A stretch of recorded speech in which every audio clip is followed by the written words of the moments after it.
ones made their like declaration or you know established their standing of ownership, then by escheat, by the law of escheat, it goes automatically to the crown. Is it ESCHEAT? Yeah. So there's been a lot of cheating going on. And that's what the Crown Corporation is basically set up to do. It's a land grab, as evidenced by all the war going on in the world every time you look at the telly. And it's a money in company, you know, that doesn't pay out much, as little as possible, pays lawyers, it's about it, and accountants. Yeah. You know, you said now with paying rates and telephone and all the rest, if you decide not to do that, Yeah. surely you're paying for services, aren't you? I have. Well, if you go ill and you need that ambulance or whatever, how do you get around that one? If you...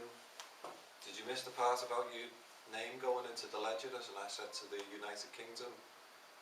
And that becomes then like a security, because now they've got collateral to secure against, and they float them shares on the securities market, and they generate like just trillions and trillions on our name and give us a pittance. You know, you go and see the doctor and you basically can't get treatment unless it's treatment that he's prepared to give you. I've been loads of times after sports and I've asked him like the physio, and he's like, "You're daft, I'll give you these drugs."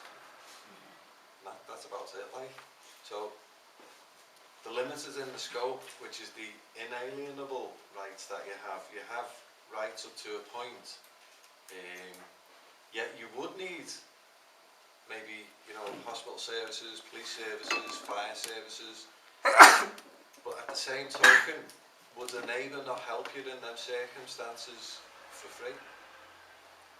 And are they not the same people as your neighbour? And then you're paying them with monetary instruments that you may not understand. A debt instrument, you know what a debt instrument is? No, I don't. Yeah, it's like a financial term. Basically it's the pound note, you know, and it says I promise to pay the bearer on demand the sum of £10, for example. Well, £10 of what? What is it that? That has to be sterling still, isn't it? When you have to see dashes on the pound sign. That's the whole beauty of the paper round system. And then they said, well, you know, we don't really... Took the slash off the pound sign. Took the extra slash off, just one now, yeah, which... Same with the dollar. Yeah, same with the dollar. So they moved everything in 1971. It was like 68 was the Bretton Woods, wasn't it? And then in 71... Edward Heath, wasn't it? What? Edward Heath. Edward Heath, yeah. Traitor. They had the Bretton Woods Agreement, which was it was a big conference held in New Jersey, where all the countries came together to talk about like how they were going to run the IMF without gold or silver backing. I think they took gold out in 31, silver out in 64, and it was just phasing out around the world, but backing the dollar, the silver was gone in 64. And this all stems from the Federal Reserve Act of 1913. That's when they were starting to implement these things. I think it was HJR 192. Came 20 years to the day almost. Yeah, to the day. No, 6 months earlier, that's right, almost 6 months to the day. So it was 19 years and 6 months, which is the grace period for the 20 years, that it becomes law. And the gold and silver was then removed from the dollar, which was the world currency in use. But there were other, I can't think off the top of my head, but there were other currencies that weren't linked in with the IMF, with the central bank system, which is like, for example, is it Afghanistan, Iran, Iraq? They were all non-central bank. Going to be them. Yeah, what coincidence. So they were non-central bank ran countries, and they had a much higher ratio of like I think now there's something like $25 to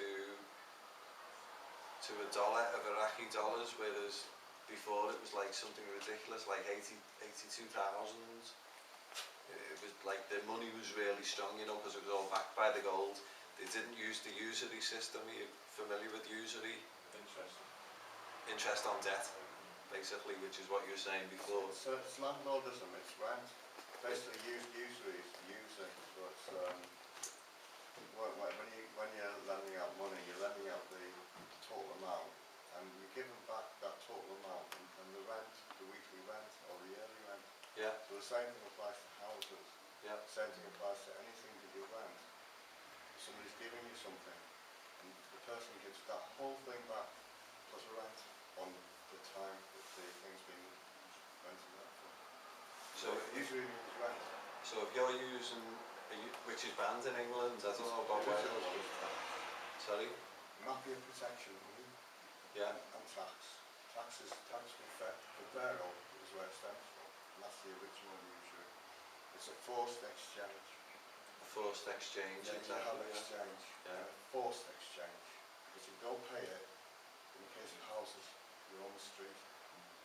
And if you don't pay it in the case of protection, you're on the street. Yeah. Well, that's what the tax is used for. The tax in Britain is used for the like the protection of the army and, like you say, the services, the hospitals, the police. You know, that allegedly is what the tax is for. But it's not really. The dynamics of the show with the change of ruler, i.e. we're now doing it to him. Yeah. The dynamics, no, this is what it means, because that's when there's a lot of pain.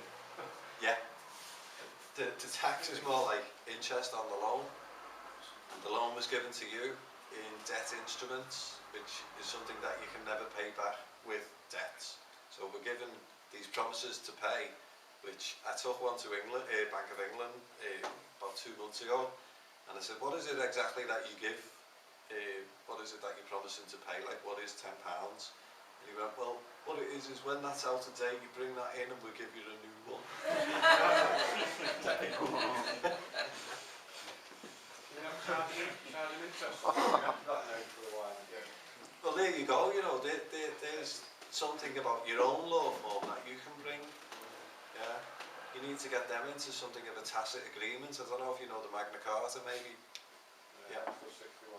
Do what? After 61 was valid. Not so much that, but the actual Magna Carta and how it was got was through tacit procuration. Basically, the king wasn't going to answer back to the stipulations by the barons, like, because, you know, he couldn't sort of say, all right, well, I give in, you know, so he just remained silent.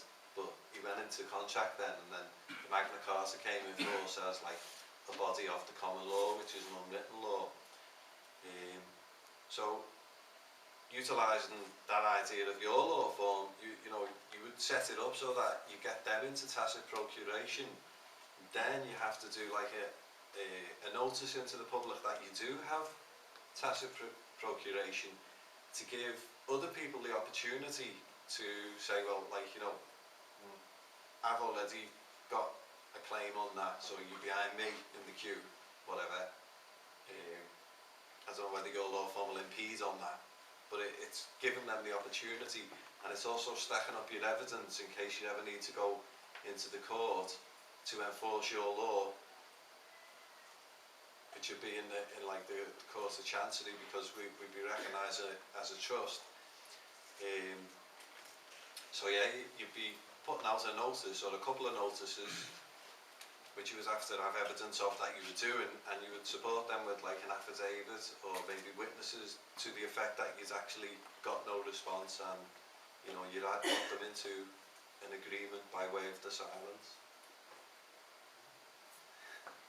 So we just had a call for a bit of a break. So we'll take 20 minutes or so for... Yeah. For the needed to smoke. Yeah. What do you think of the show so far? Brilliant. Great. Brilliant, good. That's the first bit. Good, Later, after the break. It's a puff break.